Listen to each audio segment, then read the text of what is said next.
un plaisir pour moi d'être avec vous ce matin. Est-ce que les enfants, vous êtes prêts à apprendre des choses fabuleuses encore, des histoires de la Bible que Dieu nous a données pour notre vie à nous de tous les jours? Alors avant de commencer, je vous propose, comme d'habitude, que nous puissions prier ensemble. Alors ferme tes yeux et prie avec moi. Seigneur, je te demande de bénir ce moment. Je te demande de parler à mon cœur. Seigneur, merci parce que dans la Bible, tu me racontes des histoires pour ma vie de tous les jours. Merci parce que tu m'enseignes. Aide-moi à ouvrir mes oreilles et à ouvrir mon cœur pour recevoir tout ce que tu veux me donner ce matin. C'est dans le nom du Seigneur Jésus que nous avons prié. Amen. Amen. Les enfants, je vous propose que maintenant nous apprenions ensemble 2 chants. Peut-être que tu les connais, peut-être que tu ne les connais pas, mais c'est pas grave, on va les apprendre ensemble. Attention, c'est parti. Le premier chant que nous allons chanter nous parle de la Bible qui est comme une boussole qui nous aide à savoir où elle est. Et ce chant dit que chaque jour, nous voulons regarder à Dieu. Regardez vers le Seigneur. C'est lui qui nous donne la joie dont nous avons besoin, la force dont nous avons besoin, la paix quand nous avons peur, qui nous console quand nous sommes tristes. Et chaque jour, nous voulons regarder vers le Seigneur comme un tournesol.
Waouh, quel chant merveilleux! Ce chant nous encourage vraiment à regarder à Dieu chaque jour comme le tournesol. Tu vois, le tournesol, dès que le soleil est là, il regarde par là. Quand le soleil est là-bas, il regarde par là-bas. C'est pareil, nous voulons toujours regarder à Jésus. Même quand il y a du bruit autour de nous, même quand des gens disent quelque chose, nous, ce qui nous intéresse, c'est de savoir qu'est-ce que Jésus me dit. Qu'est-ce qu'il me dit dans mon cœur? Qu'est-ce que la Bible aussi me dit? Et c'est ce que nous allons voir dans le 2e chant. Attention, c'est parti!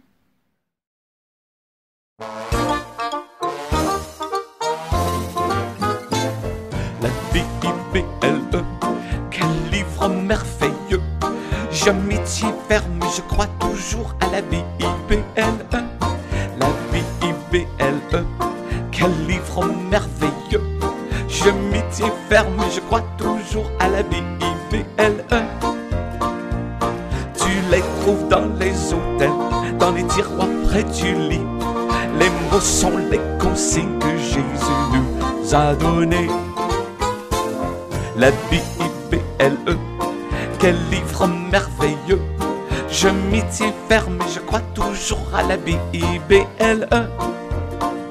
Et oui les enfants, c'est le livre que Dieu nous a donné. Vous le chantez avec moi. La Bible, quel livre merveilleux! Je m'y tiens ferme et je crois toujours à la Bible. La Bible, quel livre merveilleux! Je m'y tiens ferme et je crois toujours à la Bible. Je m'y tiens ferme et je crois toujours à la Bible. Mais ça fait Bible. Mais oui. Eh oui, la Bible. La Bible est un livre merveilleux. C'est un livre dans lequel nous trouvons toutes les promesses que Dieu a pour nous. Il y a tellement d'histoires dans la Bible. Il y a tellement de choses que le Seigneur veut nous dire et veut te dire à toi. Et vous croyez que Lapinou, il a une Bible? Vous voulez qu'on aille lui voir? On va lui demander s'il connaît les histoires de la Bible. Moi, je suis sûre qu'il a hâte de découvrir une nouvelle histoire. Attendez, je vais l'appeler. Lapinou! Lapinou! Tu viens? Bonjour les enfants! Mais vous êtes là!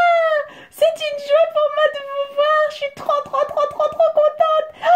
Trop contente! Parce que, en fait, cette semaine, c'est une semaine vraiment spéciale. Je crois que c'est la première fois dans ma vie que je fais une semaine comme ça. Cette semaine, j'avais même pas l'école. Vous vous rendez compte? Même pas l'école. En plus, c'était même pas les vacances. J'ai dû faire l'école à la maison et j'avais même pas le droit de sortir. Moi, je voulais aller chercher des carottes là-bas, jouer avec mes copains. Mais non. Je devais rester toute la semaine à la maison. Mais vous inquiétez pas, c'était trop chouette. Parce que cette semaine, papa était à la maison. Papa lapin, maman lapin, petit frère lapin, petite sœur lapin. Ils étaient tous à la maison et on était tous ensemble. Ça m'a fait tellement plaisir parce que d'habitude, avec le travail, avec l'école, après on se voit juste un tout petit peu. Mais là, on a pu se voir toute la semaine. Alors on a fait plein de jeux. J'ai joué avec mes Legos, j'ai joué avec les poupées aussi un petit peu. Après, j'ai joué aux voitures. Et puis aussi, j'ai fait mes devoirs. J'ai bien travaillé. Et bien sûr, j'ai mangé plein de carottes. Parce que moi, j'aime trop les carottes. Mais ça, vous le savez déjà, hein. Et j'espère que tu m'en as laissé aussi. Mais moi, j'en ai laissé un petit peu pour toi. Si t'en veux, tu peux en prendre un petit peu des carottes. Parce que moi, j'aime bien t'en partager avec toi. Mais tu m'en laisses un petit peu, hein, d'accord? Bon. Mais en tout cas, cette semaine, c'était vraiment chouette. J'ai beaucoup quand même aimé d'être à la maison, hein. Parce que à la maison, on peut faire plein d'activités que d'habitude, on n'a pas le temps de faire. Mais aujourd'hui, j'ai tellement hâte d'apprendre une nouvelle histoire de la Bible. Je sais combien la Bible, c'est trop un livre que j'aime beaucoup. Un livre merveilleux. Parce qu'il y a plein d'histoires dedans. Je sais pas quelle histoire on va raconter aujourd'hui, mais je suis sûre qu'elle va être encore géniale. T'es prêt? Tu viens? On va l'écouter ensemble? Quelle belle surprise d'avoir Lapinou avec nous ce matin. Lapinou a passé toute la semaine à la maison. Mais je crois que toi aussi. Qu'est-ce que t'as fait alors cette semaine? J'espère que t'as travaillé un petit peu quand même, hein? Parce que c'était pas les vacances quand même. Mais je suis sûre que t'as fait plein d'activités. Et tu verras cette semaine, on t'a préparé plein de surprises et plein d'activités que tu vas pouvoir faire avec papa et maman à la maison. Mais ça, c'est pour tout à l'heure. Lapinou avait vraiment hâte d'entendre une histoire qui se trouve dans la Bible. La Bible, ce livre merveilleux que nous avons chanté tout à l'heure. Nous avons chanté que la Bible est un livre merveilleux que Dieu nous a donné. Et dans la Bible se trouve l'histoire d'un homme qui s'appelle... Est-ce que tu as une idée de comment il s'appelle? Son prénom commence par la dernière lettre de l'alphabet. Qu'est-ce que c'est la dernière lettre de l'alphabet? A, B, C, D, E, Z. Par un Z. Son prénom est Zachée. L'histoire de Zachée se trouve dans la Bible, dans Luc, chapitre 19. Luc, c'est dans le Nouveau Testament, chapitre 19. Est-ce que tu veux, toi aussi, comme Lapinou, entendre l'histoire de Zachée et savoir qu'est-ce que Dieu veut nous dire à travers l'histoire de Zachée? Alors ouvre grand tes oreilles, nous allons raconter cette belle histoire de Zachée. Zachée. Un jour, Jésus passa par une ville appelée Jéricho. Beaucoup de personnes suivaient Jésus. Ils avaient entendu dire qu'il faisait des choses merveilleuses. Regarde la foule nombreuse qui suit Jésus. Il y avait des enfants, des papas, des mamans, peut-être même des papis et des mamies. Tous voulaient suivre Jésus et voir les choses merveilleuses que Jésus faisait. Un homme dont le nom était Zachée avait appris que Jésus passait près de chez lui. Et lui aussi voulait le voir. Mais il était trop petit et il ne pouvait pas voir Jésus à cause de la foule. Même quand il se mettait sur la pointe des pieds, il voyait rien à cause de la foule. Alors Zachée a eu une idée. Il est monté dans un arbre et a attendu Jésus. Quand Jésus est arrivé à côté de l'arbre, Jésus a regardé Zachée et il a dit « Zachée, descends de là, je veux aller manger chez toi ce soir. » Zachée devait être tout surpris que Jésus lui parle à lui. Jésus l'avait vu alors qu'il était tout petit. Jésus l'avait regardé et en plus de ça, Jésus voulait venir manger dans sa maison à lui. Zachée était tout content. Il est descendu vite de l'arbre et il a amené Jésus jusque dans sa maison. Viens Jésus, c'est par là, viens, suis-moi. Non, attends, te perds pas, viens, suis-moi. Mais plusieurs personnes n'aimaient pas cela. Zachée, c'était un collecteur de taxes et beaucoup de collecteurs de taxes étaient malhonnêtes. Ils volaient les gens et personne n'aimait les collecteurs de taxes. Les gens se disaient « Ouais, Zachée, c'est un voleur, regarde, Zachée, il fait des trucs pas bien. » Le peuple n'aimait pas que Jésus soit ami avec des personnes comme ça. Comment Jésus pouvait être ami avec Zachée? Les gens se posaient la question et disaient « Mais Zachée, il fait des choses pas bien, il vole. Comment Jésus il peut être ami avec Zachée ?» Non, ça j'aime pas trop, disaient les gens. Mais Jésus avait choisi de ne pas regarder ce que les autres disaient de Zachée.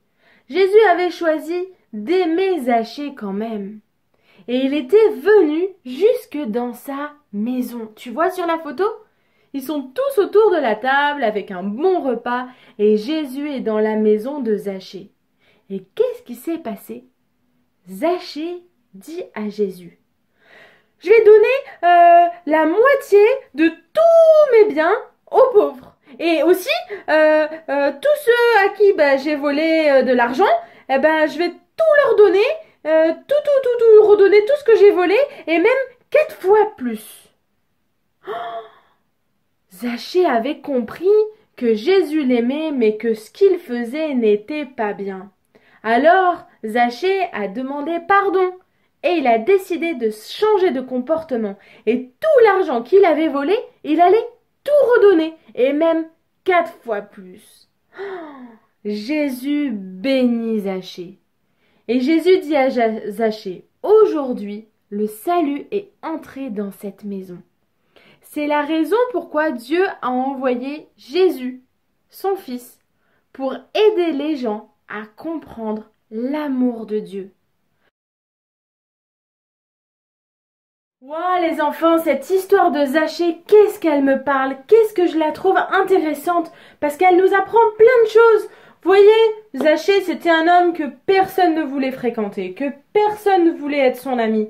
Tout le monde le critiquait, disait que c'était un voleur, disait des mauvaises choses sur lui. Mais pourtant, Jésus nous montre que lui aimait Zachée. Zachée était précieux aux yeux de Dieu. Dieu n'a pas regardé à ce qui regarde, à ce qui frappe les yeux, n'a pas regardé à ce que les autres disent. Et parfois, nous, on est comme ça. On va pas être l'ami de lui, là, parce que, oh, regarde, il est pauvre, il a même pas de jouets, il a même pas des beaux habits. Je vais même pas être son ami, c'est même pas la peine. Ou alors, on va dire, regarde elle, non, franchement, elle sait même pas parler, à chaque fois, elle se moque de tout le monde, tout ça. Ah non, moi, je lui parle même pas, c'est pas la peine. Mais pourtant, Dieu nous montre à travers l'histoire de Zachée dans la Bible que Dieu aime tout le monde. parfois, on a l'impression d'être comme ça, tu vois, un sachet. Oh, c'est quoi ça? C'est un sachet poubelle, ouais. Ouais, on va le jeter, ça sert à rien. Et des fois, on regarde les autres et on dit, ouais, eux, ils sont nuls, hein, ils sont comme ce sachet poubelle. Ouais, le sachet poubelle, ben, on le met à la poubelle. Mais Dieu, lui, non, non, non. Il regarde pas au sachet poubelle. Mais il regarde à ce qu'il y a dans notre cœur. Et parfois, même si on a l'impression que les gens sont pas intéressants, sont nuls, comme un sachet poubelle, en fait, Dieu les voit comme un trésor. Regarde. Si je t'avais offert ça, tu l'aurais peut-être même jeté à la poubelle. Peut-être que tu aurais dit, bon, ça sert à rien. Mais Dieu, lui, regarde à notre cœur. C'est ça qui l'intéresse. Alors, même quand les autres disent que on est nul, qu'on sert à rien, que un tel est nul, qui sert à rien.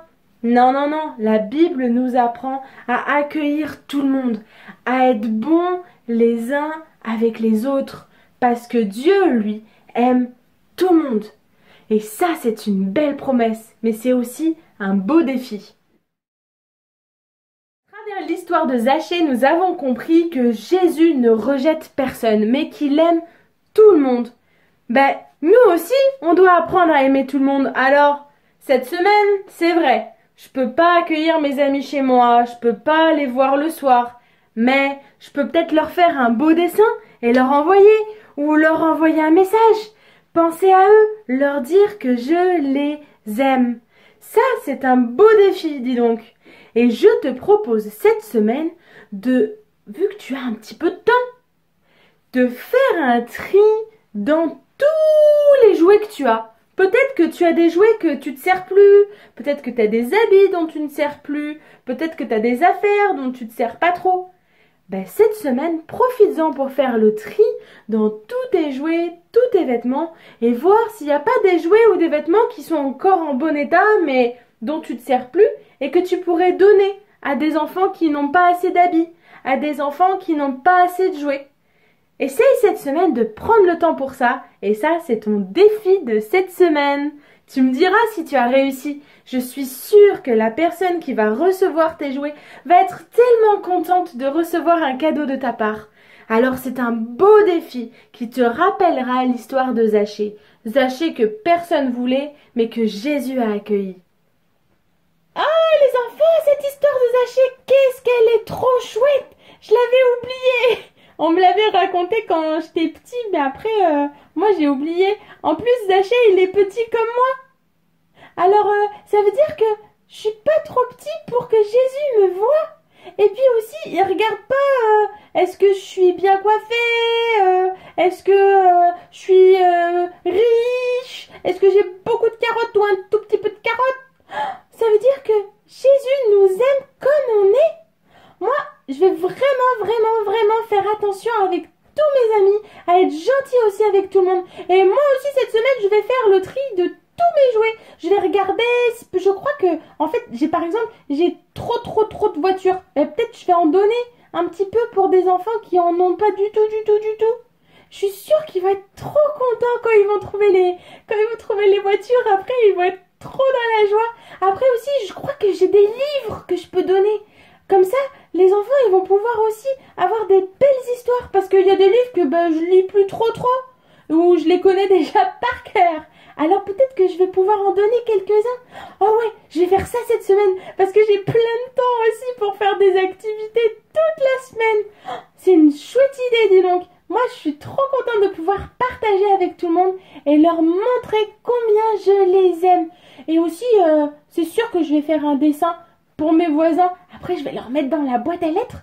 Et après, le matin, tic, ils vont ouvrir la boîte à lettres. Ils vont trouver mon dessin. Et je suis sûre que ça va leur faire trop plaisir. Bah oui, parce que des fois, d'être tout seul à la maison, il y en a et après, ils sont un peu tristes. Alors, si je leur écris un petit mot gentil, après, ils vont être contents. Toi aussi, tu peux faire pareil cette semaine, d'accord? Tu me montreras tes dessins? Moi, j'ai trop hâte que tu me montres les dessins que tu auras fait cette semaine. Bon, moi, je vous fais un gros bisou de loin. Je te propose que nous apprenions ensemble le verset pour cette semaine. Est-ce que tu te souviens le verset de la dernière fois? Cette semaine, nous allons apprendre un nouveau verset qui se trouve dans Luc 19, 10. Ce verset nous dit que le Fils de l'homme, c'est-à-dire Jésus, est venu chercher et sauver ceux qui étaient perdus.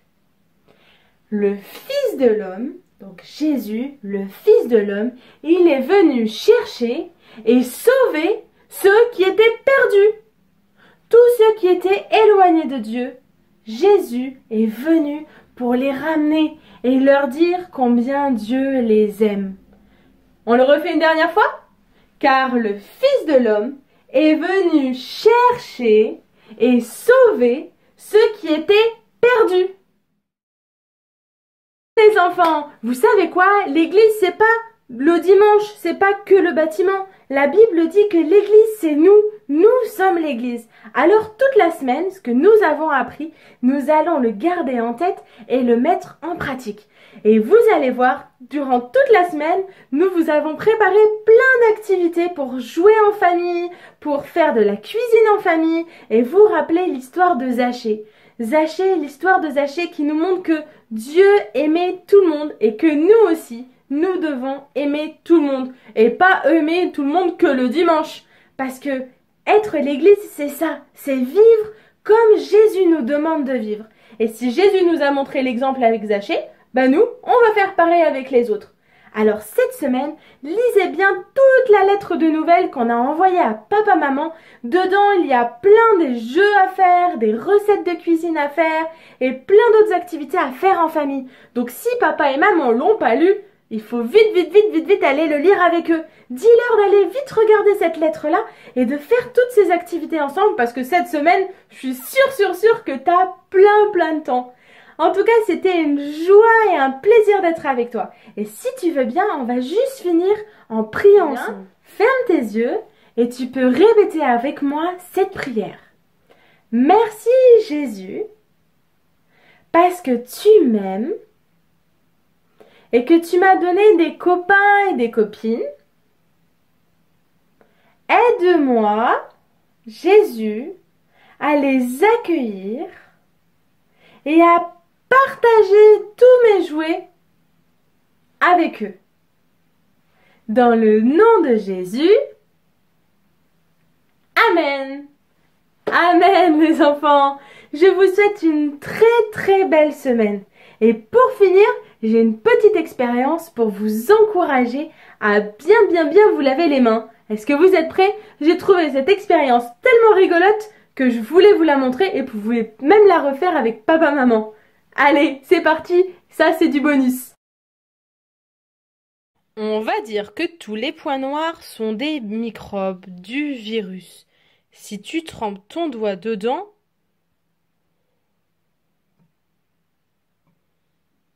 ton doigt ressort tout sale. Mais si tu te laves bien les mains et que tu te trempes bien le doigt dans de l'eau savonneuse, quand ton doigt approche des microbes, que se passe-t-il? Regarde bien. Il s'enfuit. Et voilà pourquoi on nous dit de bien nous laver les mains. Et mon doigt, en plus, il est tout propre. Allez, bonne semaine à toi.